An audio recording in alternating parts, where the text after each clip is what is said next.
My name is Steph. I work for Seattle Reign FC. I'm our Community Engagement and Social Impact Manager, and we've been a part of Football for the Goals since 2022.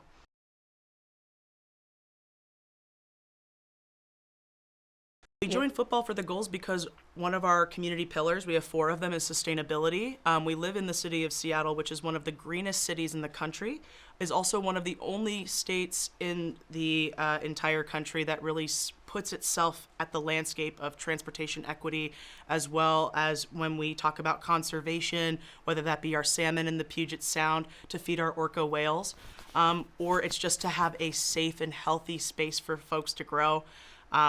It's really important for us to be a part of Football for the Goals, primarily because the brand that we have has the opportunity to amplify the change that we hope to make. And because our club is so centered in the hyper-local community and the way that we go about our player-centered model, it's really important from a climate change lens that we not only stand with the UN and Football for the Goals, but that we stand together with other women like in Gambia that are going through so much right now.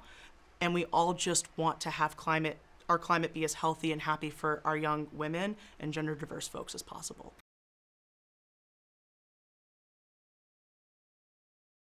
In terms of football driving change, I think what a lot of people forget is that football is the most accessible sport in the world, right?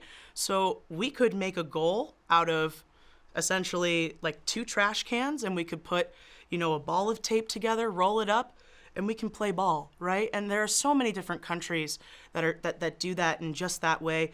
We here in the United States have a pay-for-play model system, and because we have a pay-for-play model system, it's not always just or fair to the access point where a person can play club sport.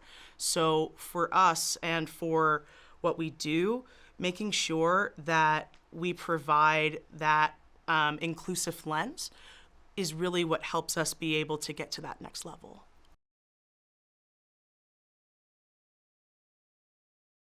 The UN is pretty hard to top, but what I will say is this Football for the Goals is definitely one of our top partnerships, one of our biggest priorities, because climate change is right now. We have no other time to be able to look at ourselves and to say, how can we use our change and our power as the Seattle Reign FC for good? I know for fact as well, we work with Native communities. Specifically right now, we are developing a partnership with a local Indian health board. And essentially with the Native community there, what we are finding is the more that we do beach cleanups, the more that we do waterway cleanups, the more that they want to be involved with us in order to do that, which is a beautiful thing. It doesn't happen very often, but we are committed to the Native community, especially standing on Coast Salish lands in Seattle.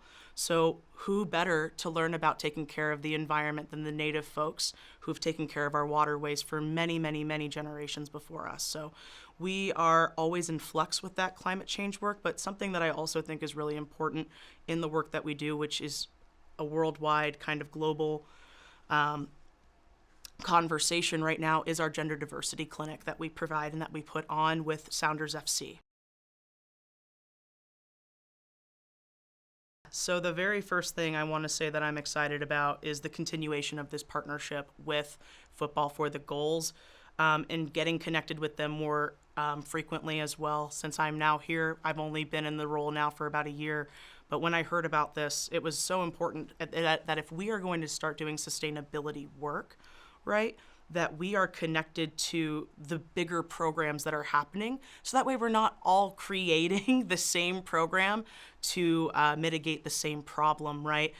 For us, it's about what are we globally doing as a football community with what's going on with the Norwegian Federation, as well as with the Paris 2024 team. You can tell that being connected to this larger group is going to instill, what we hope to do from a sustainability lens in Seattle. And it's providing us the tools, like Dr. Mark Charlton out at DeMont University in Leicester, And so because we're having those types of relationships, right, we can potentially build different models for sustainability that actually speak to our policies. The second thing I'm really excited about is our policy work that we're working on right now with certain local leaders when it comes to gender diverse youth and transgender rights inside of the state of Washington. Very uniquely, the Seattle sports teams have an alliance. That does not happen in every U.S. market. We all work on social good together, but outside of that, we also have a women's and gender diverse specific coalition. And that coalition works with our local lawmakers to discuss why it's important to include transgender youth as well as transgender athletes in professional sports and at the youth development level. And then finally, the next thing on the horizon I'm really excited about for us is that we were just purchased by Sounders FC, which means that for us now our club has the ability to have the funds and the budget to really live out the truths that we talk about here at Football for the Goals. I think people don't realize that, yes, the NWSL, we are powerful where we stand, and there is still room to grow. And that means that we need more support. We need more partnerships like Football for the Goals, where we get to work with different global entities that really understand who we are at our crux, so we can make the collective change that we want together.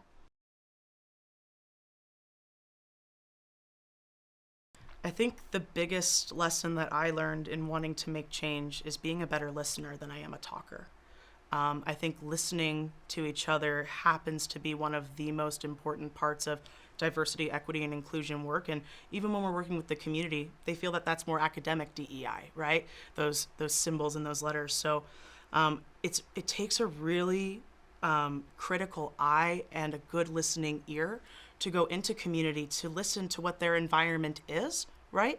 Especially when we work in climate change work, we know that community is not going to always see climate change the way that we do unless they are directly impacted by it in their local communities. And so if we don't go to community groups, if we do not, give community the opportunity to be transparent with a club like ours, we're not going to achieve the goals we want. So being really good listeners, and honestly better listeners than we are talkers, is really what I think will help everybody make change.